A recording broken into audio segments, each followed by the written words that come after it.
1절부터 7절까지의 말씀, 페이지로는 564페이지에 있습니다. 열왕기 하 4장 1절부터 7절까지의 말씀,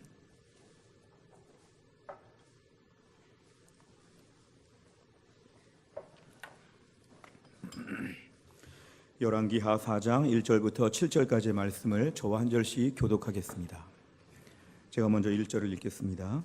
선지자의 제자들의 아내 중에 한 여인이 엘리사에게 부르짖어 이르되 당신의 종 나의 남편이 이미 죽었는데 당신의 종이 여호와를 경외한 줄은 당신이 아시는 바니이다. 이제 빚준 사람이 와서 나의 두 아이를 데려가 그의 종을 삼고자 하나이다 하니 엘리사가 그에게 이르되 내가 너를 위하여 어떻게 하랴? 내 집에 무엇이 있는지 내게 말하라. 그가 이르되 계집종의 집에 기름 한 그릇 외에는 아무것도 없나이다 하니 이르되 너는 밖에 나가서 모든 이웃에게 그릇을 빌리라. 빈 그릇을 빌리되 조금 빌리지 말고 너는 내 두 아들과 함께 들어가서 문을 닫고 그 모든 그릇에 기름을 부어서 차는 대로 옮겨 놓으라 하니라. 여인이 물러가서 그의 두 아들과 함께 문을 닫은 후에 그들은 그릇을 그에게로 가져오고 그는 부었더니 그릇에 다 찬지라. 여인이 아들에게 이르되 또 그릇을 내게로 가져오라 하니 아들이 이르되 다른 그릇이 없나이다 하니 기름이 곧 그쳤더라. 같이 읽습니다. 그 여인이 하나님의 사람에게 나아가서 말하니 그가 이르되 너는 가서 기름을 팔아 빚을 갚고 남은 것으로 너와 네 두 아들이 생활하라 하였더라. 아멘. 기도하겠습니다. 하나님, 새해 첫 주일을 맞이하여 하나님께 예배를 드리며 이 시간 저희가 주의 말씀을 듣는 시간입니다.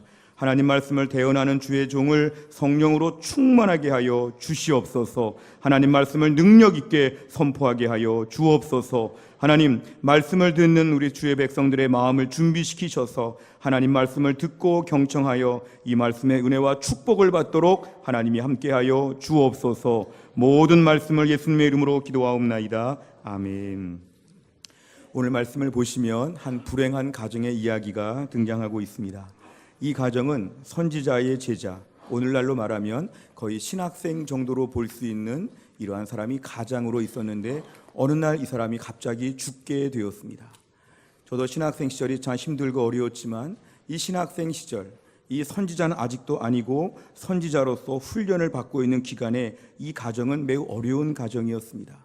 어렵다 보니까 하루하루 생활하다가 빚을 지면서 힘들게 이때를 버티고 있었는데 어느 날 그 선지자의 제자, 이 신학생이 갑자기 세상을 떠나게 되었을 때 그 부인은 갑자기 과부가 되고 아들들은 갑자기 고아가 되었습니다. 그런데 마침 채권자, 돈을 꿔준 사람이 달려와서 하는 말은 당신이 빨리 빚을 갚지 않으면 당신의 두 아들을 우리 집의 종으로 부리겠다. 이 시대의 종은 매우 비인격적이고 정말 험하게 다루었습니다. 종은 사람이 아닌 것처럼 대했습니다. 그러니까 여인의 심정이 얼마나 절박했는지 남편이 죽은 것도 서러운데 가난한 것도 서러운데 내 사랑하는 이 아들 둘이 저 못된 사람의 집에 가서 함부로 취급을 당하고 매일매일 일만 해야 되고 우리 아들들이 불쌍한 신세에 놓일 걸 생각하니까 이 여인의 마음은 너무도 절박하였습니다. 당시 이렇게 빚을 지게 돼서 빚을 갚지 못하면 다른 집의 종이 되는 일들이 허다하였습니다. 레위기 25장 39절을 봐도 너와 함께 있는 네 형제가 가난하게 되어 네게 몸이 팔리거든. 몸이 팔린다는 것은 종으로 팔린다는 뜻입니다. 그런데 이 무서운 현실 가운데 여인은 선지자 엘리사를 찾아와서 간절히 부르짖게 되었습니다. 간절히 부르짖으면서 그에게 구하자 오늘 선지자 엘리사는 이렇게 얘기합니다. 집에 있는 것이 무엇이냐? 집에 뭐가 얼마큼 있느냐? 이렇게 물어봤을 때 여인은 집에 기름 한 그릇밖에 없습니다. 집에 기름 조그만 한 병밖에 없습니다. 이것이 전 재산입니다. 지금 당장 먹고 살 것도 없습니다. 어려운 얘기를 하였을 때 오늘 선지자 엘리사는 전혀 의외의 답을 합니다. 우리 생각에는 채권자를 좀 불러다가 하나님 말씀으로 권면해서 혼내거나 아니면 돈의 현찰을 좀 많이 갖다 줘가지고 여인의 빚을 탕감해 주거나 이런 방법이 아니라 너 가서 잠자코 가서 이웃들에게 그릇을 빌려오라.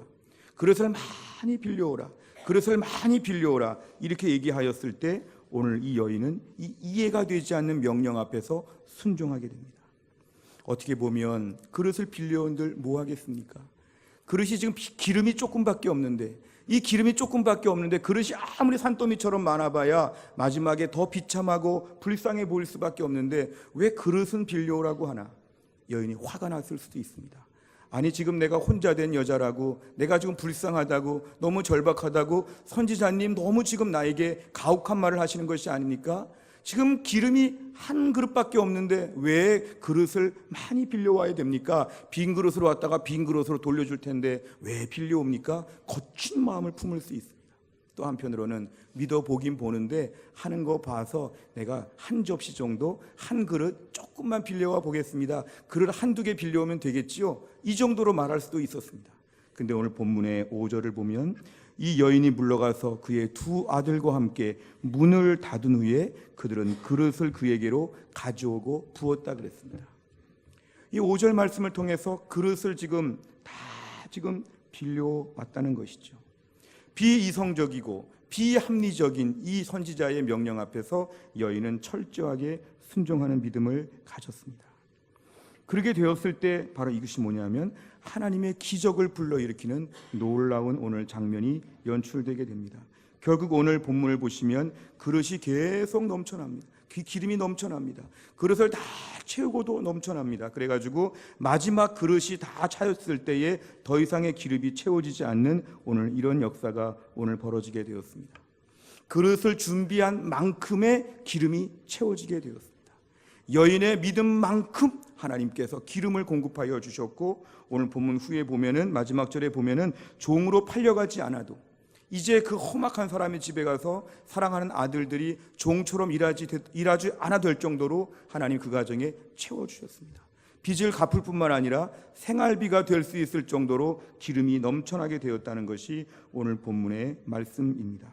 오늘 본문의 6절 한번 같이 읽겠습니다. 본문의 6절입니다. 방송실 6절 좀 보여주십시오.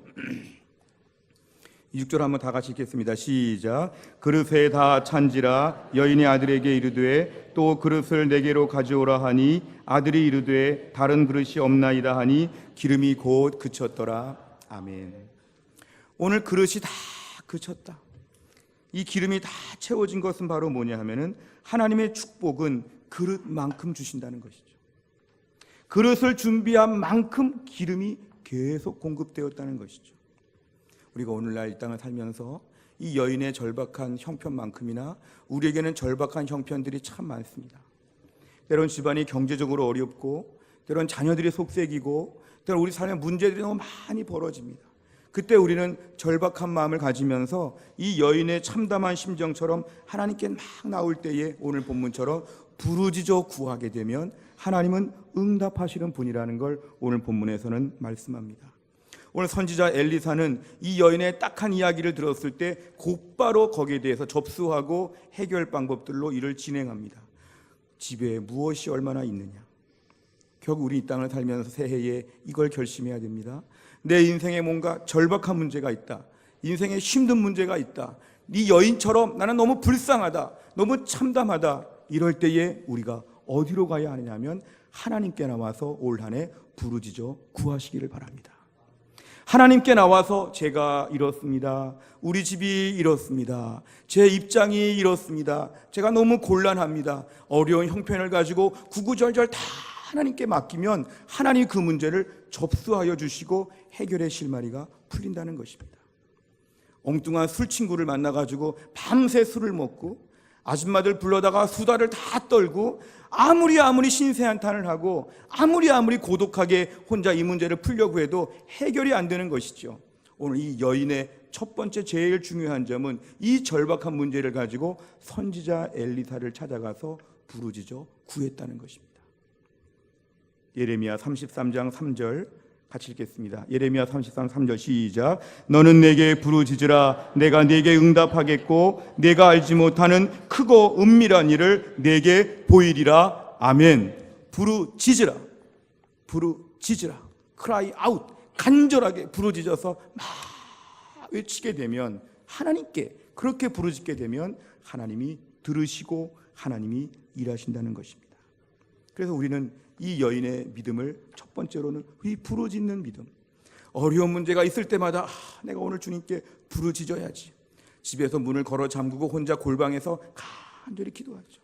교회 나와서 간절히 부르짖어 기도하죠. 문제가 어렵다고 하면 거의 반사적으로 부르짖어야지, 기도해야지, 매달려야지, 응답하겠다고 주님 약속하셨으니까 내가 부르짖어야지.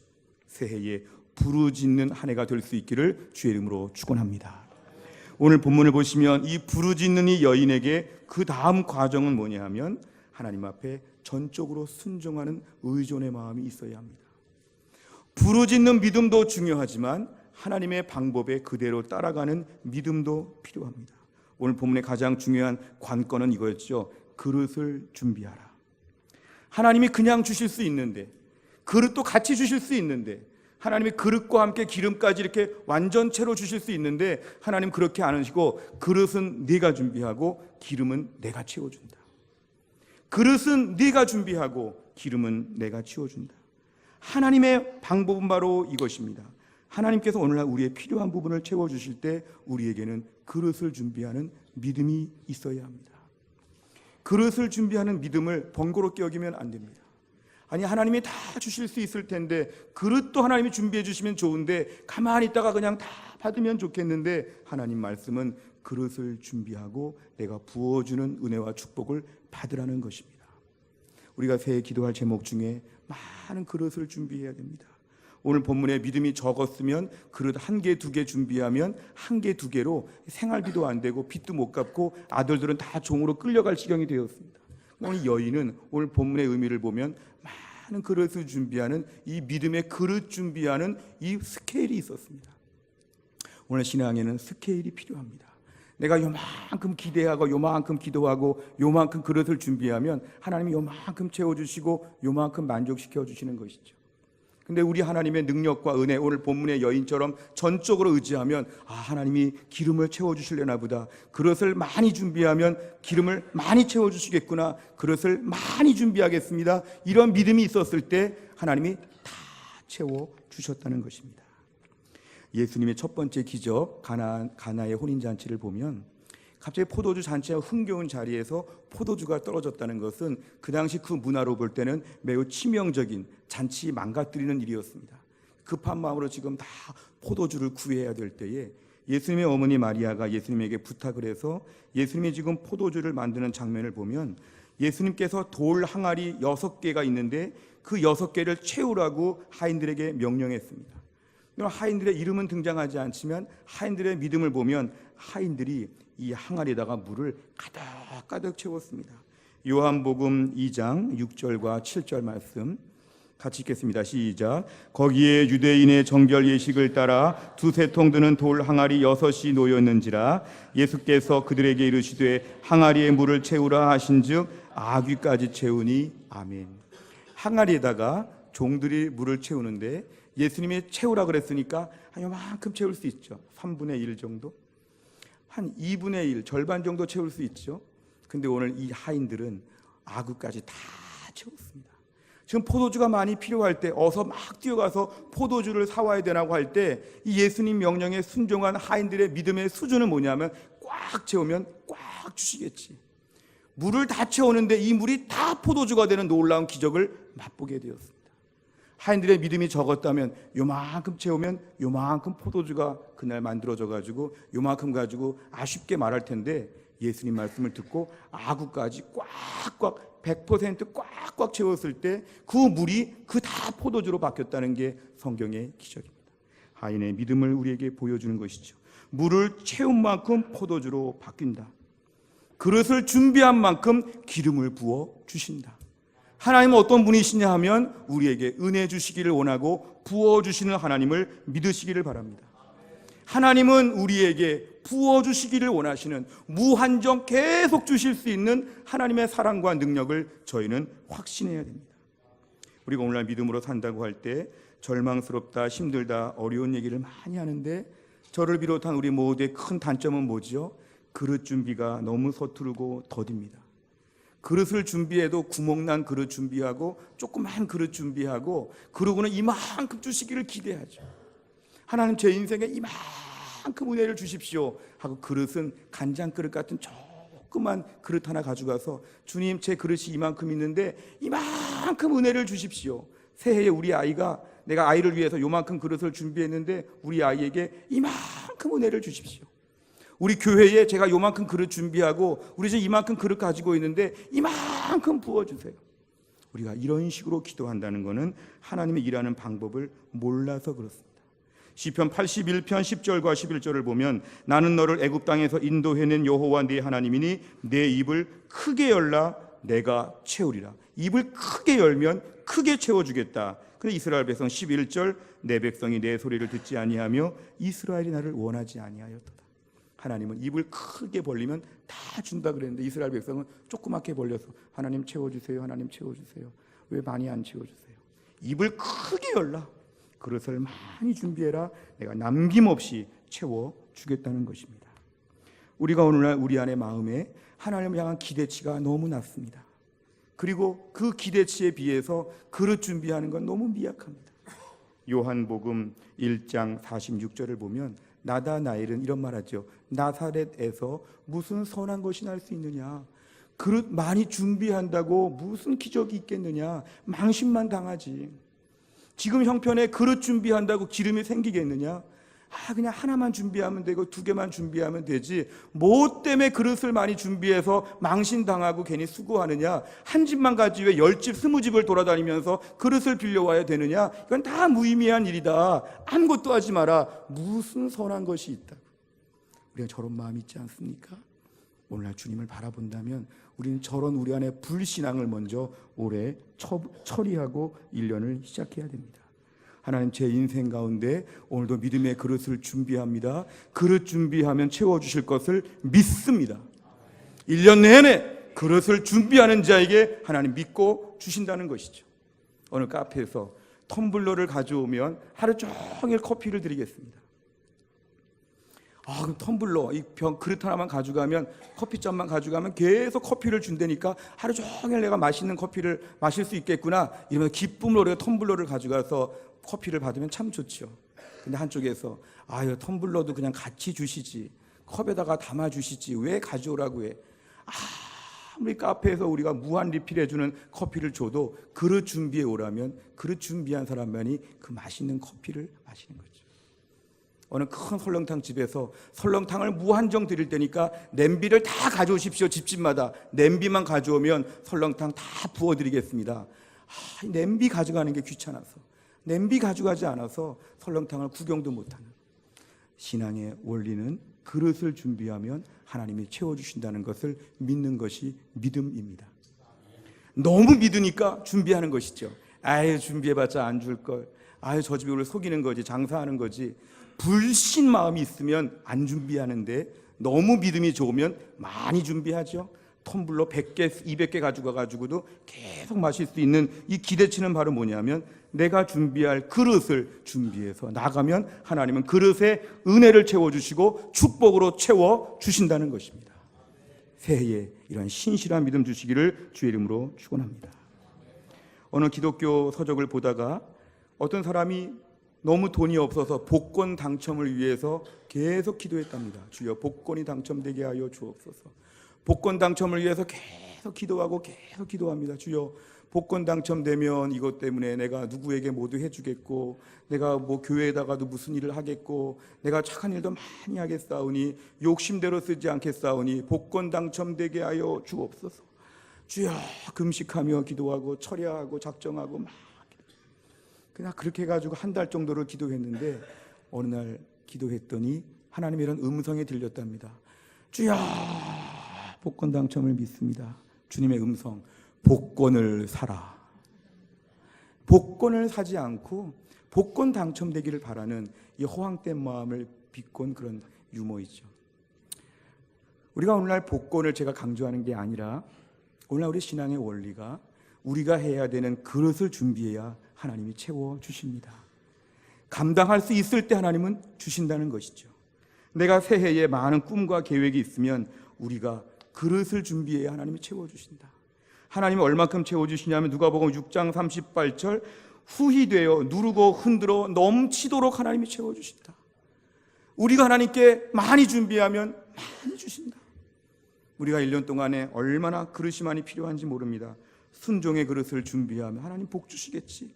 기도의 그릇을 준비하면 기도의 그릇을 다 채워주시겠지. 부흥의 그릇을 준비하기 위해서 부흥만 달라고 구할 것이 아니라 부흥을 위해서 우리가 해야 될 것을 위해서 준비하면 하나님이 하나도 빈 그릇으로 남지 않게 채워주신다. 우리 교회가 다음 세대를 위해서 기도한다. 다음 세대를 위한 그릇들을 준비하면 하나님이 그릇들을 다 채워주실 것을 믿으시기를 바랍니다. 결국 신앙은 그릇 준비한 자가 하늘의 기름을 공급받습니다. 따라해 보실까요? 그릇은 우리가 준비하고 기름은 하나님이 채우신다.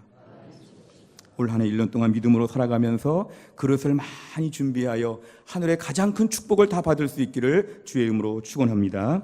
기도하겠습니다. 하나님, 오늘 주의 백성들이 예배하는 가운데 그릇을 준비하는 교회가 되는 말씀을 나누었습니다. 그릇을 준비하면 채워주실 수 있고 채워주시기를 원하시는 하나님을 저희가 신뢰하게 하여 주시옵소서. 우리 인생이 절박하고 필요한 게 너무 많습니다. 우리에게 그릇 준비해 오라고 은혜로 다 부어주겠다고 하시는 주의 음성을 오늘 잘 듣고 내가 1년 동안 믿음의 그릇을 다 준비하여 넘친 하늘의 복으로 살아갈 수 있도록 축복하여 주시옵소서. 모든 말씀을 예수님의 이름으로 기도하옵나이다. 아멘. 이 시간 저희가